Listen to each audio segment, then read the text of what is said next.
Welcome to the latest installment of the Run to Daylight podcast with my special guest, the Schauf dressed man, Matt Schauf. How are you, buddy? I'm good. Unfortunately, I just watched one of my daughters lose a basketball game, a tight one at the end, but I'm ready to talk football. Always, always. I'm ready to talk girls basketball. Who choked? Uh, it was 29-29. The other team got a basket at the end. We turned the ball over a couple of times, and honestly, my daughter played one of her worst games of the year, so I was not sad to not see it go to overtime. How old is your daughter? She just turned 13 over the weekend. How tall is she? Tall enough that she should be a little better at basketball. Okay. On that note, Matt won't be sharing this with his daughter, and I am ready to go. Let me share the screen. This is pretty much past my bedtime as it is. This is when I start shoving kids toward bed so that I can have time without them around. All right, first team, we're going to do the AFC North, and the first team is your possible Super Bowl champion, Cincinnati Bengals. Bengals. You can't call them the Bengals anymore, Matt. Right. It's an exciting time to be talking Bengals. The last time they were in the Super Bowl, I actually lived in Cincinnati. I was about to turn 9 years old. 1988. Yep. Yeah, January 89 at the end of the 88 season. And their big defensive tackle blew out his knee in the Super Bowl. Mm-hmm. I was shocked that the Niners didn't make it to the Super Bowl, considering the Bengals' other two appearances in 1981 and 1988 both had them losing very close games to the Niners. And hello, Jose. Jose's back for one more. All right, so let's get in here. Let's look at the Bengals. Can you see the screen pretty good? Yep. All right. So, Joe Burrow had a great year, 70% completion percentage, 34 touchdowns, 14 interceptions. My whole question here is obviously everyone is excited about Mixon, excited about Jamar Chase, excited about T. Higgins. But when we go over here and look at ADP, Joe Burrow is now going off the board as the fourth quarterback in the fourth round of 12, 24. Yeah, end of the fourth round. Joe Mixon is going as running back 8 right at the end of the first round. Wide receiver Jamar Chase is going first round, and T. Higgins is going in the third round. So I think that obviously there's room for them to be better than they were this year. They were run heavy early in the year. They turned it up in the second part of the year, Matt. But those are some expensive ADPs. And I would have to guess at least one or two of those guys is going to disappoint. Oh, yeah. Recency bias is so strong. And right now, it's never going to be stronger than it is right now for the Bengals. Joe Burrow, I think, is the easiest fade among those guys at QB4. He could run more going forward than he has to this point, and that would help. But otherwise, there's nothing separating him from other quarterbacks that are, a few spots behind. And part of his allure this year was a 6.5% touchdown rate, third highest in the league. We only had 6 players reach 6%. That's usually what we have. So can Joe Burrow stay in that range? Sure. Is he likely to? No. Russell Wilson is really the only guy that we've seen stay in that kind of range of touchdown rate year over year. So, even if you lose just a few tenths of a percent off of that, you're falling down the QB ranks a little bit. So I'm going to be fading Joe Burrow at that price. Now, I'm with you, too, on the other guys. I think they're going to be priced up a little high for what they're really worth. Yep. So let's look at Joe Mixon. He had 292 carries. Let's go in here a little further. If my computer is not going to want to. play nice again. I should have updated this. In fact, no, that'll kick us out, so we can't do that. So if you look at 292 carries, that is a career high.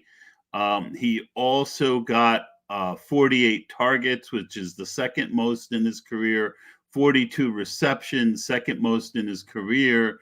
I mean, I don't have trouble with Mixon at the end of the first round, but I also don't have trouble not taking him. Pretty much everything had to go right for Joe Mixon to pay off his ADP last year. And, in general, I don't like when there's two first round picks on the same team. And I think the dirty little secret, Matt, is that, while Taylor definitely opened up the offense a little bit toward the second half of the year, he's not exactly a freewheeling type of guy. If the team continues to improve and they have some games where they're winning big, I don't see him as a put the pedal to the metal guy. Yeah, so I think that Joe Mixon's appropriately priced at RB8, but you love the workhorse carries, and that's why I think he's appropriately priced. But it's worth noting that he didn't get like workhorse level receiving use still, even with just Samaje Perine as the other guy there. 27th among running backs in targets, despite finishing third in the entire league in carries. So not getting as much of the receiving work as he should based on the rest of his role.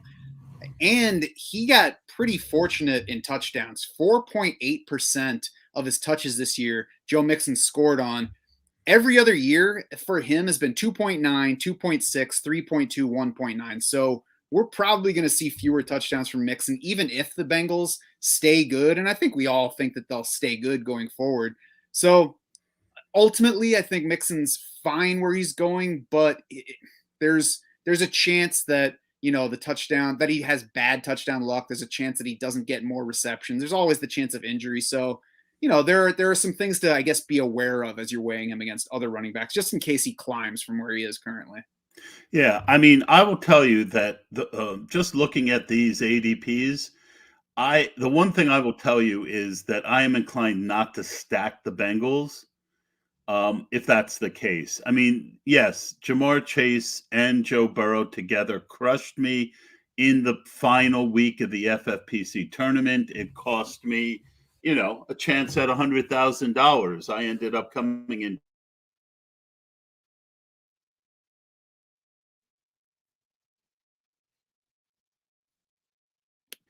I just feel like when you're paying a first and a third, or a first and a fourth,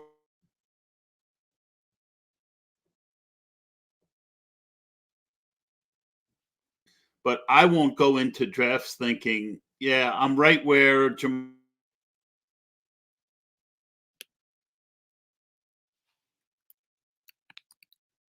prices. I'm more likely. I feel like.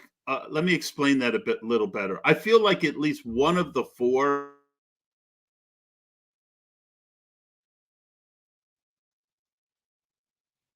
is going to be right. Mm-hmm. So what I'm more likely to do is to pick one of them in each lineup that I have them in, be about even weight on three of the four, with Mixon, Burrow being the guy that I'm, just less likely to draft at his ADP. And that's not anything against Joe Burrow. I don't draft too many running backs in the fourth round. Mm-hmm. But taking the chance that, building that team as if Joe Mixon isn't going to be the guy who disappoints, building a team where Jamar Chase isn't the guy who disappoints, building a team where T. Higgins isn't the guy who disappoints. I don't think you get crushed by any of them unless you have injuries. And so staying close to even and betting on each one individually, just looking at this, seems like the strategy that I'm most likely to have. Your thoughts on that?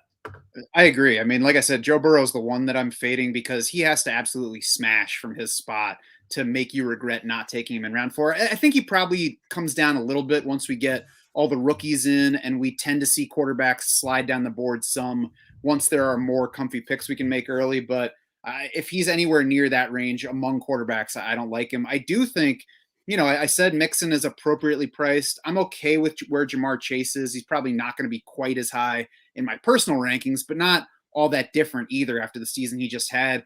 And then T. Higgins, you want to say if Jamar Chase is such a star, is there really room for T. Higgins? There was this year. I mean, if we just look at per game averages, T. Higgins edged Jamar Chase in targets per game. He edged him in receptions per game. He was about 10 yards away from him per game. So they were similar producers with a gap in touchdowns. Jamar Chase was the bigger play guy.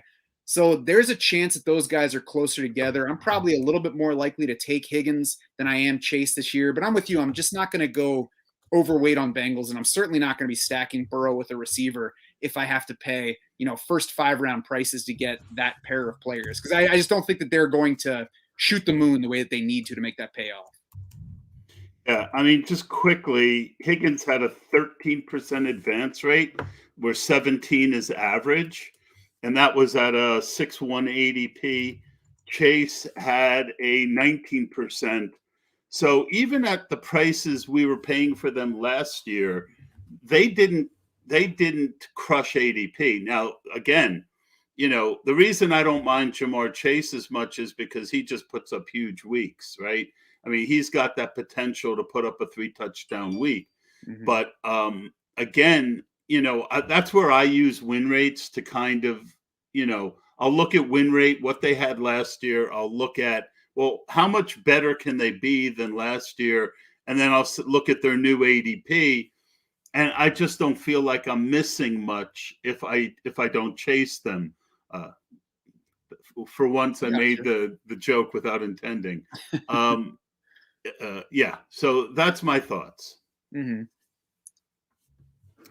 I had a question in mind, but it just escaped me. So if it comes back to me, I guess I'll ask it. But yeah, normally I have that effect on women.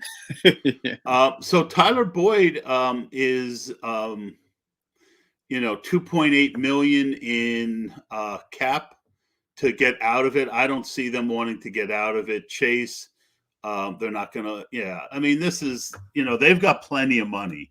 Mm-hmm. Still, so that there's room for them to improve that offensive line. And let's look at their free agents real fast. I think CJ Uzomah and Riley Reif are the two biggest. Yeah, I just saw that. At wide receiver, nobody. Uzomah and Uzomah. How bad did we hear? How bad his injury was?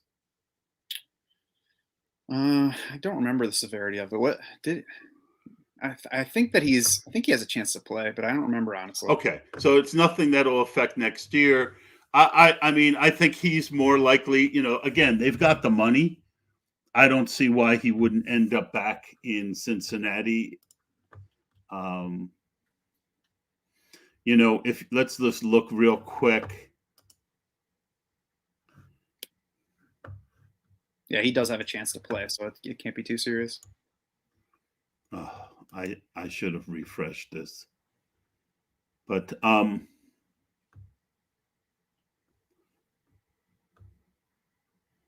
it doesn't want to load now. All right, so let's look at targets.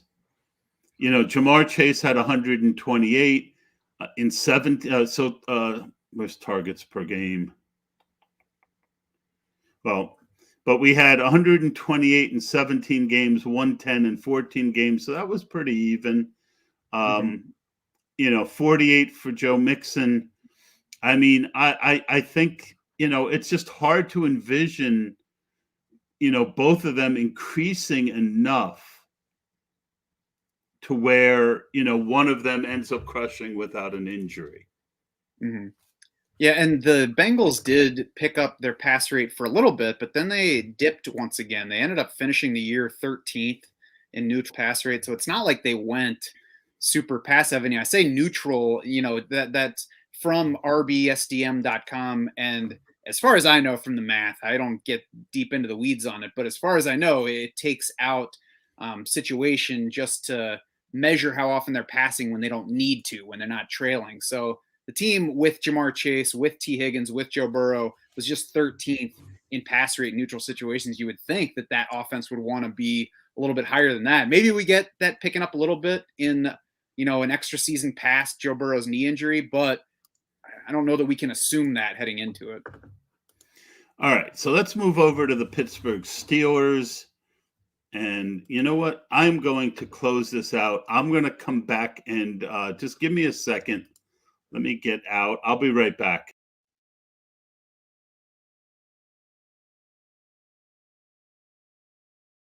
Don't worry, folks. I'll stay here.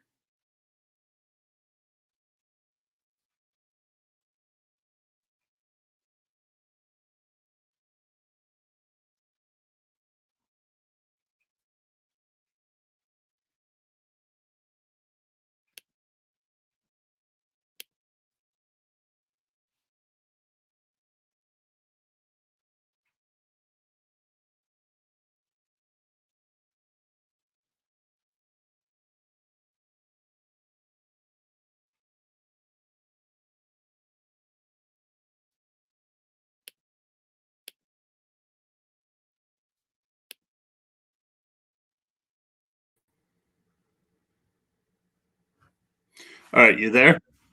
Yep. So let's see if this speeds things up a little bit. Let me get the screen back up. I just remembered my question for you too while we're waiting for that. You mentioned Jamar Chase and Joe Burrow knocking you out of the best ball tourney. What's your feeling on that format where you get through the regular season and then it's one and done style through the playoffs? I kind of find it exciting. Yeah. And I feel like they're matching. So this is going even slower than before. Seems like I'm going to have to close down my whole computer to really get us fast. I like it. I think it's exciting. I also think it's flawed, right? And I think that's where you're going with the question. The FBGs, the football guide tournaments, and the main events, it's basically your average of points during the regular season, and then it's like a 4-week race. And I do think ideally that is fairer, right? Mm-hmm. But I think that Underdog and before that draft started this elimination style. I don't think it's as fair, but I do think it's more exciting, and I don't think it's going to change. I also think there's strategies that that you can use that give you an edge on the field. So that's why I'm also not against it, because I feel that there's an edge to be had, especially on the FFPC tournament, where 25% a week teams advance. So basically, once you're in the tournament, you have a 25% chance. So I feel like you don't have to turn every team's risk factor up to a 10 to try and, win. I feel like, you can just build really solid teams and have one of them get to the finals, and then you have a 1 in 12 shot at $100,000. So I'm a fan of it the way it is. Okay. I guess you kind of would wish it was more fair. I would rather reward full season, play more so. And I'm not as high volume a player as you are, so I'm sure that affects preferences to some degree as well. There's so much variance already built into the game. I don't like building more in, especially when we're chasing that big overall prize. But I can certainly understand the excitement factor, and I agree with you. I doubt that it's going anywhere. Yeah, I mean, I get it. I definitely get it. It just plays to my strengths more, to build teams that are really solid than trying to just really hype up each team. So that's why I like it more. All right, let's look at the Steelers. Najee Harris going as the fifth running back off the board. Let's see. Deontay Johnson, 16th wide receiver. And I don't see Juju. Where's Juju? Oh, where will Juju be? Juju's 46th. And where's Claypool? And of course, these ADPs, for anybody who's not watching, are from Underdog, which has been drafting the longest this offseason so far. Correct. And Claypool's 37th. Mm-hmm. So I had a discussion with someone about Claypool on Twitter. And, I feel like, where's our advantage? Our advantage is in being smarter than our competition, right? And being able to spot values. Most of what I do, and I explained this with Jared last night, is I try and identify floor. And once you've got a floor, then I look to see, and you don't have to do this with every pick, right? But I look to find sorry, my shoulder's bothering me. I look to find the floor. Ben Roethlisberger for that shoulder stuff. Wheelers are here. We'll get to you in a second, Kevin. So basically, I feel like one of the key things that I'm good at is finding people that everyone's down on more than they should be.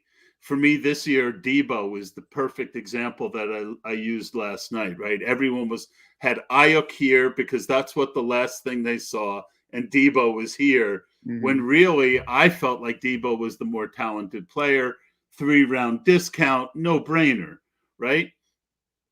And I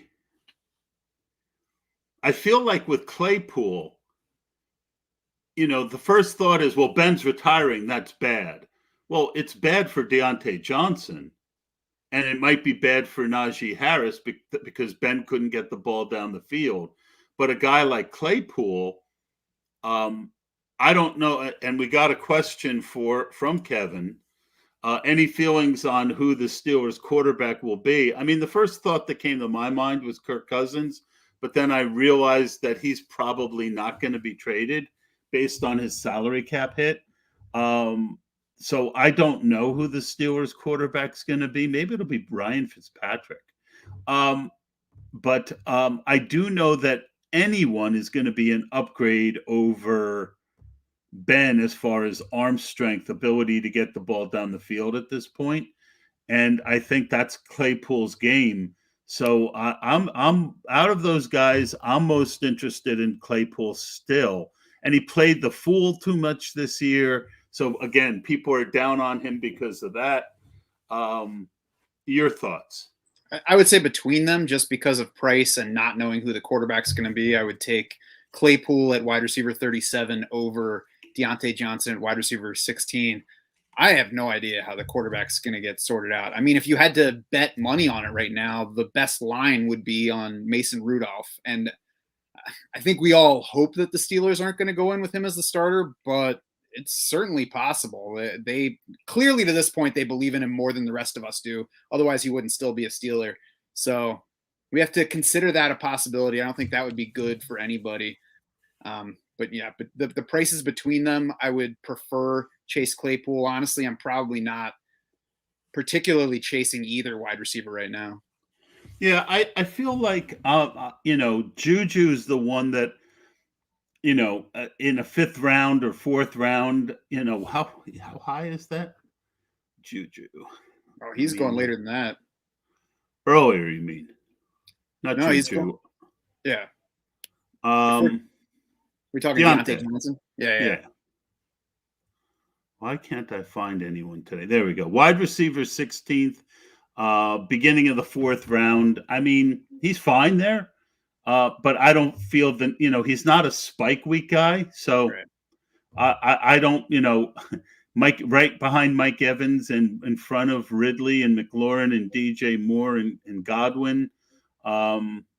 I probably still have Deontay behind that next group. Myself.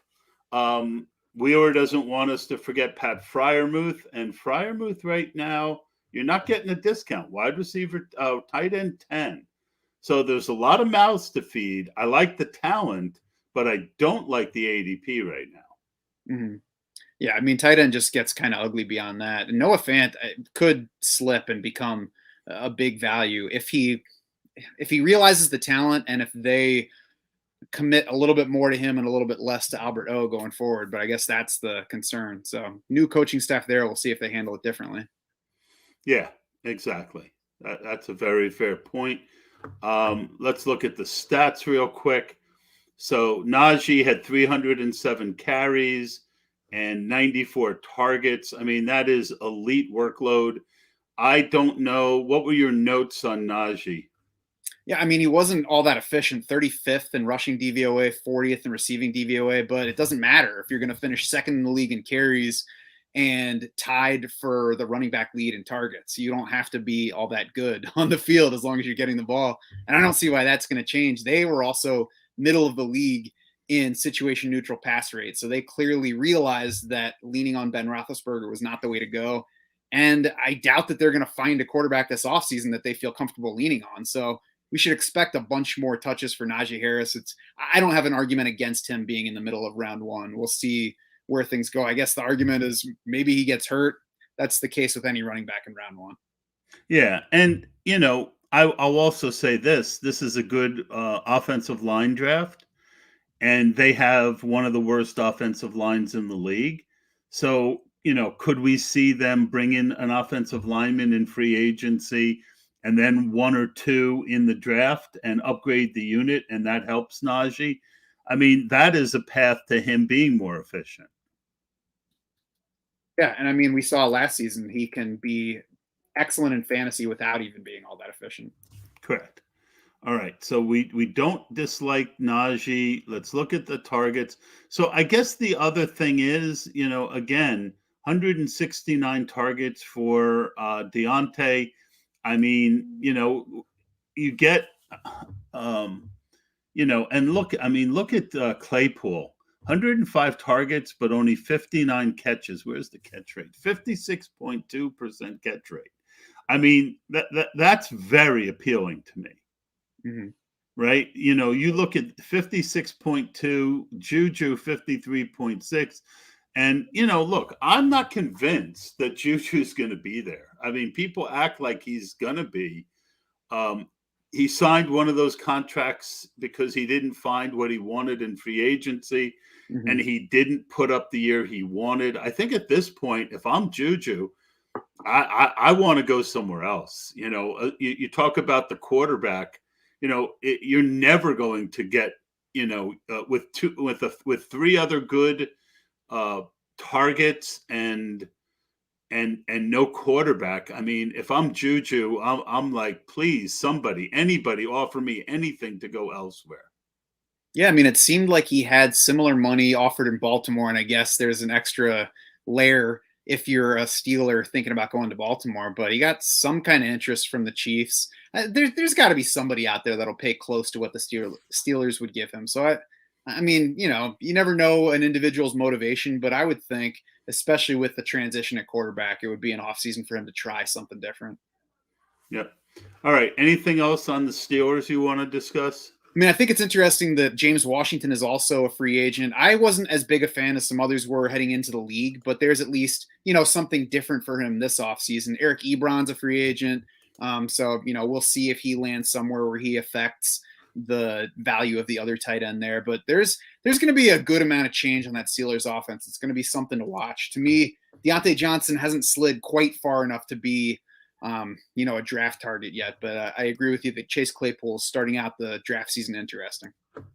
Yeah, and in general, I think that you're not getting the discount that you probably should based on the fact that the Steelers have been a good offense for a long time and that the people like the talent on that team. I don't think you're getting the discount you should get considering Mason Rudolph right now is the starting quarterback. I guess go back to my point that how much worse than Ben could he be? But he's not good. And when you're when you're drafting best ball, you're looking for upside, right? You want guys who have some kind of ceiling, and it's really hard to see huge ceiling with Mason Rudolph as quarterback. Yeah, Deontay Johnson is basically the same as Keenan Allen in terms of draft price right now. And if you just look at their games together right now, he profiles similarly, but Keenan Allen's got Justin Herbert, Deontay Johnson's got question mark. So I mean, why would I draft Deontay Johnson in that kind of territory when I can take somebody else with more upside or a better version of Deontay Johnson and Keenan Allen? Yeah, and that's the kind of thing that I always like to talk about. Something I learned from Dave Hubbard, which is, the only thing that really matters is how you compare to. In other words, the only way a guy really hurts you is if he crushes all the guys who are around him. And that was kind of what you were just saying. It's hard to see Deontay Johnson putting up numbers where he kills you if you don't take him. Mm-hmm. Let's look at the team's salary cap. That the Ravens is next. They only have $10 million free, which is really not very much. Pittsburgh has $32 million free. And a lot of that is because of Ben Roethlisberger, I imagine. Mm-hmm. And then who was the first team? The Bengals have $56 million. So a lot of opportunity for the Bengals. Let's get into the Ravens. Obviously, the big thing was Lamar Jackson getting hurt and missing the last few weeks. That killed their season. Mm-hmm. Even before that, it was interesting that they changed things up on offense. I headed into the season thinking there was a chance that we got more passing and significantly more passing, and we did even before he got hurt. They finished with the 12th highest situation neutral pass rate, and it's not just because they were losing and Tyler Huntley was playing late. It's a big jump from third lowest in 2020, lowest in the league in 2019. They went from they went from like historically run heavy to being on the pass leaning side of things. And that followed Marquis Brown, breaking out, Mark Andrews, obviously being Mark Andrews, and them drafting Rashad Bateman. So they gave us some signals that they were going to throw the ball more. So I think we should expect them, maybe not to the same level, but to continue throwing the ball more. Well, again, all right, I'm going to challenge that. This is the anti-bias show, right? So my counterpoint to that is J.K. Dobbins got hurt. Mm-hmm. And Gus Edwards got hurt. So they bring in a bunch of guys who, for the most part, the league had felt were dead, right? Latavius Murray and Devonta Freeman. Now, Freeman didn't look terrible, but the point is, is it a chicken and the egg thing? Did they run less because they didn't have the running backs, mm-hmm. or did they run less because they just see that as being the way to get to the next level? I would argue that the truth is probably somewhere in between, where once you get J.K. Dobbins, and I wouldn't be surprised if they add another running back in the draft, in the later rounds, someone who might have some juice. I would argue that them not having J.K. Dobbins definitely affected to some point what they felt the optimal way for them to attack was. Yeah, I definitely agree, and that's I'm saying I don't think we should expect them to pass to the degree that they did this year. But the previous 2 years, they were among the 3 most run-heavy teams in the league. I don't think they're going to return to that. I think we see them settle in somewhere in between those 2 places. And I guess the question is how far back toward the run they go.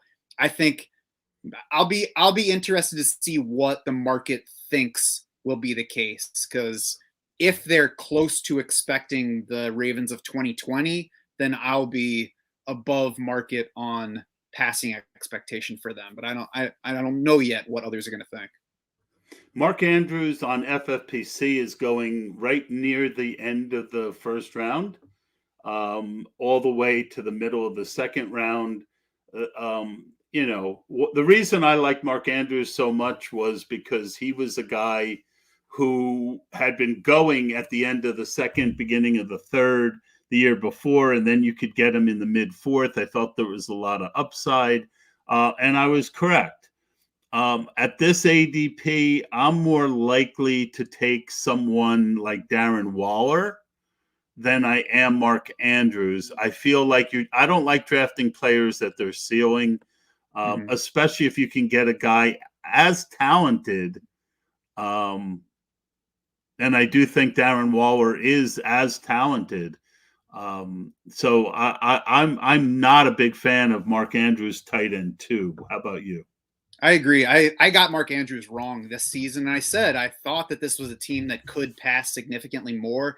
And even though I thought that, I kept myself from turning that into, well, Mark Andrews makes plenty of sense then for whatever reason. I don't even remember exactly why I thought so. I probably just didn't like him as much as, TJ Hawkinson. And instead of mixing Mark Andrews in more to chase that possibility of more passing, I just put him aside and said I was doing something else. So I got him wrong. I don't want to compound that error by now chasing him now that he's way up the board and getting it wrong again. I agree with you. I would rather George Kittle is more than a round behind Mark Andrews. I don't know that I'm going to like George Kittle, but I don't like Mark Andrews a round plus ahead of him. We saw lots of targets from Mark Andrews this year, but his role didn't actually change all that much. He saw 25% target share this year. He saw 24.8 target share last year. So it was the same role. They just threw the ball more. So if we don't think that they throw the ball quite as much in 2022, those targets are going to come down. He's has the potential to disappoint from that range. And as you pointed out, we have Darren Waller sliding down the board because of a disappointing year. We have TJ Hawkinson sliding down the board because he disappointed relative to expectations. So I don't see a reason to chase Mark Andrews that high when I can wait several rounds and get one of those guys. Marquis Brown last year was one of my highest owned players, 9th, 10th, 11th, and toward the end, even the 12th and 13th round in drafts. Right now, going off the board at wide receiver 32, right in the end of the 6th, beginning of the 7th. I don't have a problem with him there, but I don't feel the need to chase him there. What I do like about Brown is he does have that profile as a spike week guy. But I'm more likely to look for the guy that, let's look down a little bit. Well, we talked about Claypool. Could Claypool be the next guy? Could Kadarius Toney, could he be that next guy who's got that kind of a big play profile? Your thoughts on Marquise Brown? At wide receiver, I like him at wide receiver 32, and I think he does still stand out among that group. He is still young, just finished his 3rd season, so he's already got the kind of talent that Chase Claypool has, the thing that we're hoping that he's going to realize, and he already has the target share with his team. We'll see if Rashad Bateman infringes on that, but I'm still betting on Marquise Brown at the very least as a week-to-week upside guy, like you talked about, from that, mid to low wide receiver 3 range. Kevin says Bateman going late, wide receiver 41 could be a steal. I don't know. I'm torn. I obviously he has the talent, but they're still not going to be the most pass heavy team in the league. And now you're looking at Bateman at wide receiver 41. I don't, again, like he's right next to Kadarius Toney, who I know is going to be on the field a lot more. I think this is okay for him, but I'm not going to, I think, it's one of those ones. This could be a blind spot of mine, that really talented guy who coming off a meh rookie year. But with Andrews and Marquise Brown there, it's kind of hard to see him getting a target share. How many targets did he get? I know he missed some time, but in 12 games, he got 68 targets. I don't know. Your thoughts? I think I agree with what you said. I think he's fine there. It's tough to have him stand out when he's one spot behind Allen Robinson. I mean, I'm not ready to give up on Allen Robinson. And I think that at wide receiver 40, I'm going to be overweight on Allen Robinson at that price because to me, at the least, Allen Robinson will be a fine wide receiver 4 for my team or late wide receiver 3. And if he proves that this past year was a bad combo of, injuries, bad offense, shaky quarterback play, and he turns back into Allen Robinson, then I've got maybe a potential win rate victor from that spot. So that's the guy that really stands out to me and makes it tough for Rashad Bateman to shine too brightly. I wouldn't stack Marquis Brown and Rashad Bateman, but I would be fine with either of those guys at their prices. I wouldn't fade either one. I would consider them in the mix in the range where they're going. And I like Kadarius Toney because, he's a little bit of a nut job, but he certainly looked like could be injury prone. But and it's the kind of injuries I worry about, those little ones. Guys who are always nicked up are more concerning to me. But boy, I mean, he flashed really hard. And I know he's got the curse of Dave Gettleman hanging over his head. But that's a guy who I think could really crush his ADP. I can already tell that Jared, though, is going to be flying the Kadarius Toney hot air balloon this year. And I'm going to have to be holding onto the rope, making sure that it doesn't get too high. So I'm already girding myself to be lower than the other guys on the Draft Sharks staff on Kadarius Toney. My concern with him is Kenny Galladay's there. Sterling Shepard is there. We'll see if Sterling Shepard stays there. It's just he's also coming off a pretty serious injury now. Sure, and it's not that I'm excited about those other guys, but is Kadarius Toney going to, turn into their Deontay Johnson? I don't think so. I don't know. I don't think there's anybody that stands out as exciting there, and I'm not ready to plant the flag on any of those three guys being, even the number one among their not number one options. Counterpoint to that would be Dable is so much better of a play caller and in using his talent than Jason Garrett and Joe Judge were. And, he could manufacture touches for Kadarius Toney. And he's, could he be used like a Deebo Samuel? I would argue no, because, Deebo is like, I compared him to a tractor during the game on Sunday, where he's just, for a guy his size, he's just got so much strength, but I do think you could manufacture touches for Kadarius Toney. I like his upside there because I do think he's a spike week guy, but I also get the hesitation on your part. So put me in between you and Jared somewhere there. Yeah, I don't want to be totally off him. He's probably going to be somebody that I just watch through the offseason and see where things are going, both with the draft market and with what the Giants say about him. But he's not starting off as a specific target player for me in that range. Yeah, I mean, end of the 8th, beginning of the 9th round, I don't have a problem with him, right? I think there's upside there. I also think there's downside, though, right? So I don't, I always talk about, having a floor and a ceiling. I think he's more ceiling than floor at that ADP. I'll say I'm not more excited about Tyler Boyd or Cortland Sutton, who are right behind Kadarius Toney, than I am about Toney. I'm not interested in Boyd. I mean, Sutton, if Aaron Rodgers goes there, second year off ADP, off his injury, I would be interested. But the next couple guys, Kirk, Juju, Jacoby Myers, Michael Gallup coming off injury, Van Jefferson, Rondale Moore, nobody in that group. That's the kind of group that makes you want to see what else is available in that range. Let's get to that 113 to 120 range and see who's there, because this is a good discussion. All right, so you've got Gronk, Gesicki, and Noah Fant. I'd rather wait on tight end on a format like this and pick either Gesicki or Fant then I would want to get, one of those wide receivers. Mm-hmm. Yeah, I don't. I can see that, and we're also going to have rookies mixing into this range pretty soon. So, the landscape in that area is going to That's change. true. On this ADP, we're not getting rookies. Right. On the FFPC, and I spoke to Fantasy Mojo.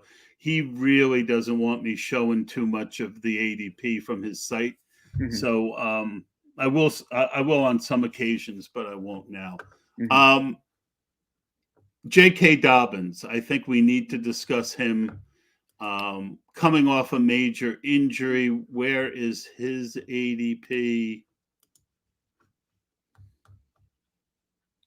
Not super low, I don't think. 31.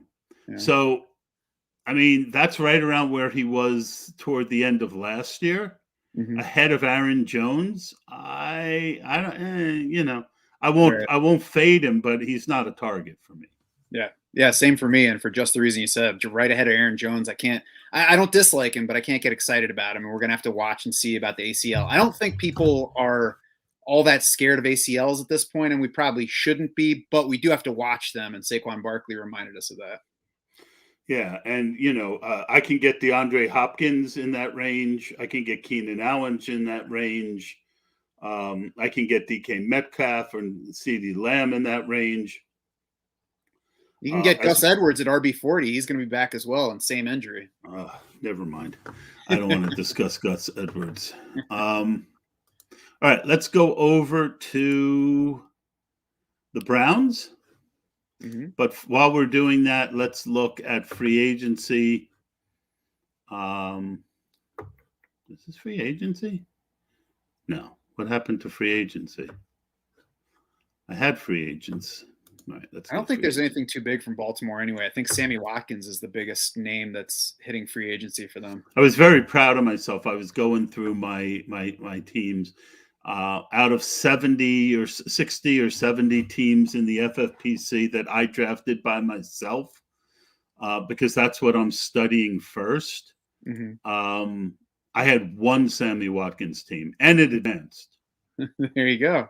See, I liked Sammy Watkins where he was going last year because there was no risk, and there was a chance that he was right in that target mix with the other guys. Yeah, I didn't see the upside. I just don't see it anymore in him. Mm-hmm. All right, Higgins is a free agent for Cleveland. Ernest Johnson could go somewhere and get some action. He is restricted, though, so if they decide they want him back, he doesn't have a whole lot to do about it. Okay. All right. And let's get to the Browns. I mean, I guess we got to start with Baker. I mean, you're going to get a huge value in Baker Mayfield this year. I don't see them not having Baker Mayfield there, do you? No, not at all. And right now he's going as quarterback 25. I would be pretty happy to have him as my second quarterback. I mean, the dude was, he was really hurt last year. Mm-hmm. The only thing is he's not going to be exciting either. Right. With not that he could hit Odell Beckham. Let's look at the targets on that team.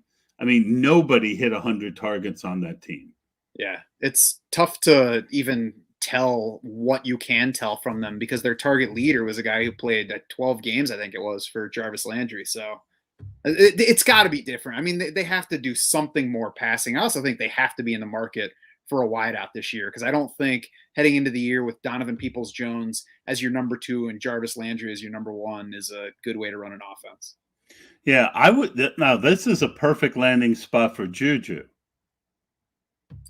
I would like to see them get somebody that's more dissimilar from Jarvis Landry. That's fair. I mean, but those guys are harder to get. Mm-hmm. I mean, let's look DJ overall. Chark would be a nice chance to take, I think, for them. Okay, I could go for that. Although he's coming off an injury too, so we'll see about him and his foot. All right, so Nick Chubb is running back 11 in this format, and that's that's still a little early for me. I mean, and nobody liked Nick Chubb more than I did, but when you look at the draft that I did on the FFPC, Nick Chubb went in the third round, and he was a auto pick. But I was surprised that Hunt made it to pick 9-3. I was planning on taking him at 9-4 if he made it, and he didn't. We saw Kareem Hunt have a pretty good win rate the year before in the sixth round. That's where he went again for the most part last year. And if he's going to go 3 rounds later, I'm going to have interest in Kareem Hunt.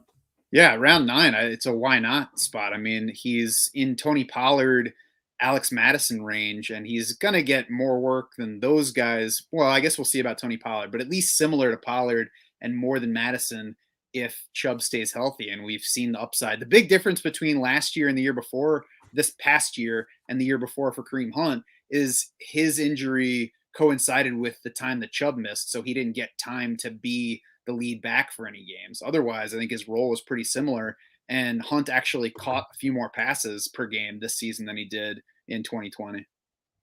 All right, so on Underdog, he's going as running back 30, so definitely not as late in general. And boy, if I can get Miles Sanders or Kareem Hunt, I'm taking Miles Sanders. Yes, definitely. There is some good running back values early in Underdog drafts right now. I wouldn't push it too long. If you do, you're just going to have to take guys that you don't like and hope that they land in good spots. But if you draft in those drafts, there are some nice values, I think, among the first 4 or 5 rounds. Yeah, and then you look where Hunt's going, I kind of like Ayuk. I kind of like Beckham. I like Mooney. So I'm more likely to take Darnell Mooney than I am Kareem Hunt. Mm-hmm. All right. Let's see. I do think we're looking at addition. I wouldn't get too caught up in drafting a ton of DPJ. I do like him as a player. I wouldn't get too caught up, or if I was drafting early on Jarvis Landry, now at age 29. There's just not a lot. I just don't see a lot of upside with the guys on this roster right now. Yeah, I'm never scared of missing out on big stuff from Jarvis Landry. Even wide receiver 53 on Underdog where they're half PPR, he's fine. I'm not going to tell you not to take him, but right behind him are Kenny Golladay and Will Fuller, for example. I mean, who among those 3 has more spike week potential? Yeah, I like Kenny Golladay. I in this draft that I was telling you about, I took Tony at the toward the end of the 8th round, and I took Golladay in the 12th round. Mm-hmm. So I think the Giants, they seem intent on fixing the offensive line. I do think Daniel Jones is better, than he got credit for the last 2 years, because he's a guy who A, Jason Garrett held him back. B, Joe Judge held him back, and that offensive line was awful. So, I don't know that we're going to see the spark out of Daniel Jones that we did when he first got in. Mm-hmm. But it's definitely in his range of outcomes. And if he does it, it's likely they don't have a lot of money. I don't see them really adding a wide receiver in the draft this year early. So I think Golladay and Tony are both values right now. Yeah, I agree. I'm not opposed to Tony where he's going. I do prefer Golladay between them, but I think there's 3 rounds later. If you're only going to pick one, mm-hmm. Golladay, but I don't mind stacking, even if I don't end up getting Daniel Jones as my second quarterback in a tournament team. I found, I'm one thing I am going to be doing a lot more of, is one, I might have talked to this about it with you, but especially for the FFPC, 11 of the 12 teams that made it to the finals had Mark Andrews, right? I was one of only 2 teams that also had Marquis Brown without Lamar Jackson, right? It didn't work out. Marquis Jackson didn't have the big week. But if you're trying to plan on what could win you a tournament, stacking a talented player with someone else from the same team, let's say Tony is the guy, right? Mm-hmm. And he becomes like that guy who gives you third round value out of the ninth round, and he's just awesome, and he gets you to the finals. Well, if there's 7 or 8 teams with him, you ain't winning with him. But if you've got Galladay and him, and you just run into a week where Galladay's the guy who gets 30 points, now you've got that kind of DFS leverage that you look for. When so and so wide receiver is going to be 35% owned. Well, who else on that team? If he fails, the question you should always ask yourself in DFS is, if this high ownership guy is going to fail, who's likely to be the beneficiary of that? Mm-hmm. Right. So I do like stacking even without a quarterback for these tournaments. Yeah. And I like doing that in the range where those guys are going as well. Going back to the Browns, Kev Wheeler says Anthony Schwartz as a last round dart throw.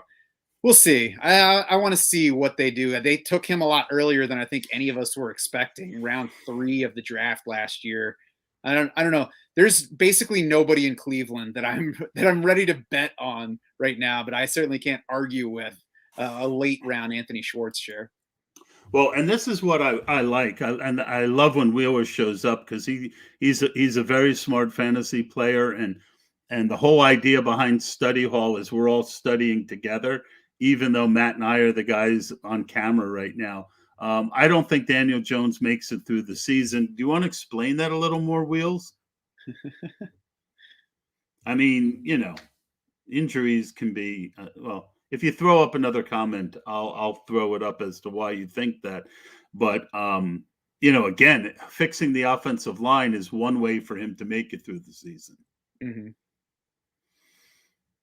All right. I don't think there's anything else. I think the only other thing with the Browns that I want to see is where David Njoku goes in free agency, because he's young enough where it wouldn't be completely out of nowhere if he lands in a place, gets opportunity, and delivers. And he was an exciting athlete, and he's shown us enough flashes over the past couple of years that I know he still exists. So I want to see where he signs. I want to see what he signs for. And I'll just be lighting a candle down at the church that I don't go to on the corner that it's not with the Patriots. You bet you're Catholic. No, I'm not. That's why I'm just going to light a candle for this purpose. Yeah. He's not consistent. He fumbles way too much. But for fantasy, that's, as a second or even third quarterback, doesn't matter to me, right? Until fantasy sites start, making it -2 per fumble. Mm-hmm. And Daniel Jones cut his interceptions down significantly this last year. So I agree with you. He's always going to be a fumbling machine, but I just, again, I like buying distressed assets. I just do. And if I can tell myself a story that there's the talent there to be successful, I would say at this point, I'm a lot more comfortable taking Daniel Jones than I am Baker Mayfield. And I think they're probably going to be right around the same range. Yeah, Daniel Jones was right behind him in that underdog ADP, and he's shown the rushing. So I agree. If we're playing flip this quarterback, I like Daniel Jones down where he's going. Yeah, right next to each other. 25-26, pick 180. So 44 is 12, 56 is 13, 68. Yeah, I mean, you're talking last round, basically. Mm-hmm. Right? Like if you want to take your second quarterback at the end of the draft. And I'm always looking for those secondary stacks that you can build late, where you can get like a Tony in the 9th round and a Galladay in the 12th round. And then, wow, if you really want to complete the stack, you reach for Daniel Jones in the 16th round. Now you've got a nice secondary stack. My big one this last year on Underdog was the Raiders, because you could pretty much get anyone you wanted with with Derek Carr other than Waller late. Mm-hmm. Yeah, if only it had been a little bit more Hunter Renfrow. I actually had a good bit of Renfrow on underdog in the tournaments. It just didn't work out for me. Wouldn't be surprised if Daboll brings Trubinsky over. Is he a free agent, Trubisky? I think he signed a 1-year deal with Buffalo. All right. Well, I wouldn't be surprised if someone gives Trubisky a chance to start. I mean, all right, there you want a name for Pittsburgh? There's a name, right? Like, bring in Trubisky and let him and Mason Rudolph compete. I don't think he's too exciting, but I think that he certainly has the draft capital. And I will say that if your issue with Daniel Jones is the turnovers, then Mitchell Trubisky is probably not the guy you want to turn to. That's a good comeback, Kevin. I think he got you. All right, that's gonna do it, folks. We will continue with the NFC and AFC South the next time we get together. I am continuing to work on my win rate that I talked a lot about yesterday, and thanks to Hayden Winks, I now have underdogs advancement rate and ADP. So once I finish with the FFPC, I'm going to be doing the same thing for underdog. Lots of exciting stuff to continue and to come with. And that's going to do it for now, guys. Have a good day.